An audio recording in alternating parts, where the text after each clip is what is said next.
Okay, hello there, and welcome to an Oggy Gamer video. Hello, I'm Oscar.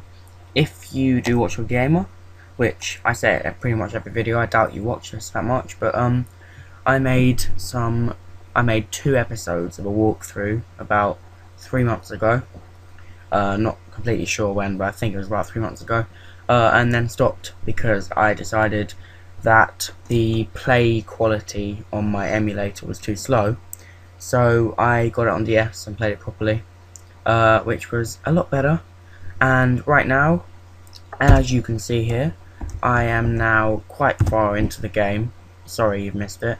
And I'm on Route 9 on the way to, I think the cities are named wrong, because they haven't been translated right, Soryu City, which is part of the story when you are chasing the, can't remember what it's called, I think it's Zekrom or something, the dark Pokemon, because Trainer N, or whatever he's called, has got the white Pokemon. Anyway, sorry, going a bit off track there. This video is to show you, what am I doing? Oh, I think I've done that wrong. Oh god, that was too early, I've done that too early. Oh dearie, dearie me. Right, it's to show you my Pokemon. So this is my team. Oh, sorry, I'm getting used to the controls. Right, my Pokemon. There we go.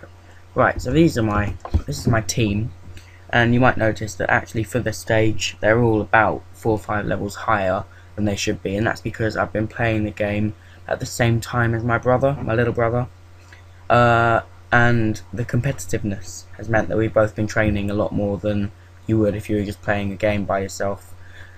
So obviously they're all a bit better than you'd think, but what am I doing? Oh my god, I've got to change these controls. Right, here we go. My starter Pokemon, which has evolved into Serperior, and I nicknamed Eggy just for the hell of it. This is it. It has a timid nature. I don't know what that does to your stats, but I think it's quite good. I've given it the lucky egg because it's on the lowest level at the moment, so I'm training it. And these are its moves. So if we just press A here, this is Coil, which is quite useful. It raises attack, defense, and accuracy. So if you're in a battle where you're at a bad, situation? If you're in a bad situation, if you're in a battle against a Pokemon that's super effective against you, then you can use this to increase the chances of winning, basically. Then I've got Leech Seed, which is obviously a very useful move in any battle because it gives you health and takes health from them at every move, so obviously that's very useful. Leaf Blade is awesome. It's basically Slash but 20 power higher and has a high critical hit ratio. So in any battle really, unless you're fighting something where it's not very effective, Leaf Blade is an awesome move to have. And Strength, which is one of the most powerful HMs and very useful. Even if it wasn't an HM, I'd still keep it because it's such an awesome move. So now I press that, and my next Pokemon, which I caught, I think, let me just check, I think it's about 37, yeah, 37. Somewhat of a clown, I haven't seen that before. Ground and Electric, which by the way is the most awesome type ever. And these are its moves. Mud Bomb, which isn't the best move, but it can lower their accuracy, which means that if you're, I can't remember what it's called, something training, like training up your stats and stuff, you can lower their accuracy, and it means you can just keep fighting them. And obviously it's a ground move and it's a ground type, so it's good to have a ground move. I'm waiting for it to hopefully, I don't know if it does, but I think it learns Earthquake, so I'm hopefully waiting for it to learn Earthquake, which will be awesome. Discharge, very good electric move because it can cause paralysis and it's pretty good power. Muddy Water is basically Surf, but it can lower their accuracy, and it's not an HM, so I can get rid of it if I need to. And Bounce, which is basically Fly, but I think it's a bit less powerful. I think it might be 5 power less, and it's 15 accuracy less. But it can paralyze them, which is good. So actually, this is my favourite Pokemon at the moment because it is super effective against almost everything. It has a move to beat almost every type. Flying for grass, water for fire, electric for water, ground for a lot of things, so obviously that's really useful. Now my next Pokemon, as you can see I've got them in order of level. I think Fraxure evolves at level 48, so I'm looking forward to that. I might film it probably won't. And these are its moves. Dragon Pulse, which is an awesome dragon move. Doesn't do anything apart from attack. But I think, wait, let me just check. I think it's got high special attack. Oh god, it's rubbish special attack. Okay, ignore what I just said. Anyway. So yeah, Dragon Pulse. Dig, which, meh, you should only really use if you're doing a playthrough. If you're playing a friend, then they can so easily just switch out if you use Dig. And then it's not very effective against their Pokemon. But it is obviously very good, so you don't have to buy escape ropes. And it is a good ground move when you're doing a playthrough and you're just fighting normal battles. X-Scissor, which is, I don't usually go for bug types, but X-Scissor is a very, very good move to have. And Full Swipe, which is also very, very good, but it's good if you're trying to catch something that's quite low level compared to your Pokemon, because you know you're not going to kill them. And it's good if you're fighting a legendary Pokemon, because it means you don't kill them and you can just keep using it, and then maybe use a timer ball, which is very good because they fixed the timer ball kind of, it's not really a glitch, but they fixed it in this game so that timer balls don't count moves where you use balls and items, I think. So it's only, they only recognise the moves where you attack them. So obviously Full Swipe is a very good thing to have. Next Pokemon, Swanna. Swanna is awesome. You can catch a ducklet on the, can't remember what it's called, it's one of the bridges, and you see a shadow on the floor. And if you go in the shadow and press A, you either get an item, which I can't remember what items you get, sorry I'm a bit mind blanking here, or you get a ducklet which evolves into this Swanna, which is basically the Pelipper of this game, but it is pretty damn awesome. Boiling Water, if you have a newer version of the game, it's actually called Scald, and it is absolutely awesome because it can burn them, and since when has there been a water move that can burn things? It's really cool. Aerial Ace, obviously, if you've got low accuracy, it's a complete sure hit.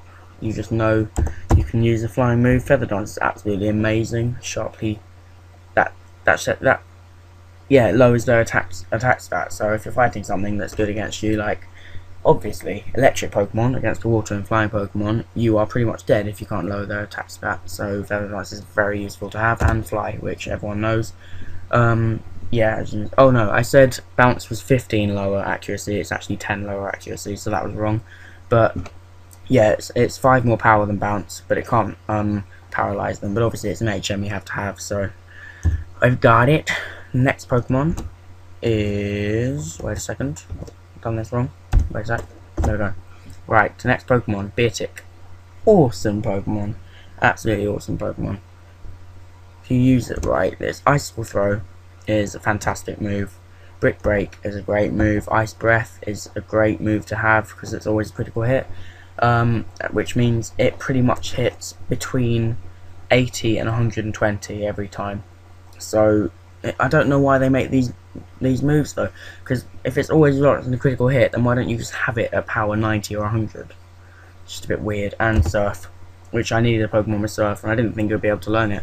In fact, when I got the HM for Surf, I was really panicking because I hadn't thought through it. And actually, my Swanna, you don't think that can learn Surf, can it? Because it's a bird. And I didn't think this would be able to learn Surf either because it's a big bear, but both of them could. So I was really relieved with that because I thought I might have to change one of them. So that's a really good Pokemon. Obviously Brick Break means that Light Screen and Reflect don't work, and I think Protect, but I'm not completely sure. You might have to check me on that one. And it's also always very, very good to have a nice Pokemon, especially where I am at the moment, because the next gym is the Dragon Gym. So I think this is my last Pokemon coming up, Darmanitan. Oh, it's very, very, very, very, very, very, very good. It evolves from Darmanitan, which you can catch in the Sandy Plains on Route 4. I think it's Route 4, I'm not completely sure. And it is an incredible Pokemon to have. It is so, so useful. Thrash is incredible, because especially when you're fighting in the playthroughs, because if you use it against Team Plasma, then you can, if they've got 2 or 3 Pokemon, you use it 3 times, you kill all their Pokemon in one, then you get confused, but it doesn't matter because it's the end of the battle. So that's so useful to have, and it's an awesome move anyway. Hammer Arm, which lowers your speed, but is absolutely brilliant, and I think Darmanitan has quite good speed anyway. I'm just going to check. I might be completely wrong like last time. Let's check. Oh, it was there. 102. Yeah, it's got pretty good speed. It's not amazing, but it's pretty good. Then Fang, which is a good flinch and burn move, which is always useful. And Blitz, which is really powerful. It's something that usually it's something you usually get at quite a high level. But Darmanitan learnt it, and I think 38. I'm not completely sure. And that is the end of my Pokemon. So I hope you enjoyed that 10-minute introduction to my Pokemon. Not really introduction, but guide through my Pokemon. And I'm just going to give you a little tip here in terms of items. What I usually do is, if you've played Pokemon long enough that when you look at a trainer you can tell what Pokemon they're going to have, I send out my first Pokemon to combat it, whatever type it is. So say it's fighting type, so I need to use flight. No, that's not a good type to use. What can I do? I need to do I could, yeah, say it's grass type. So what I would do is I would put Swanna. Sorry for the slowness, because I'm doing this on my computer. I haven't done it on my computer in ages. And Darmanitan at the front. And then I would give the amulet coin to one of them and the lucky egg to one of them, which means that obviously you give the lucky egg to the one with the lower level, which means that you get good experience on the one with the lower level, and you still get the amulet coin as well, and it'll be quick obviously because you've got the right type. So with if it's a grass trainer, if it's a ranger, they usually have grass Pokemon. You can use flying moves on it and get experience with Swanna if you go with the lucky egg, and you can use fire moves on it with Darmanitan and get all the money from amulet coin. So it's all very useful, and it's really good for training. So that's the end of this video. I'm also going to be uploading today or tomorrow a video which is my battle from 4 or 5 days ago with my little brother Miles, which I won. So look forward to that, or don't. You don't have to. But anyway, peace off, peace out, whatever you want me to say, and I will see you round. No, I won't. I really won't.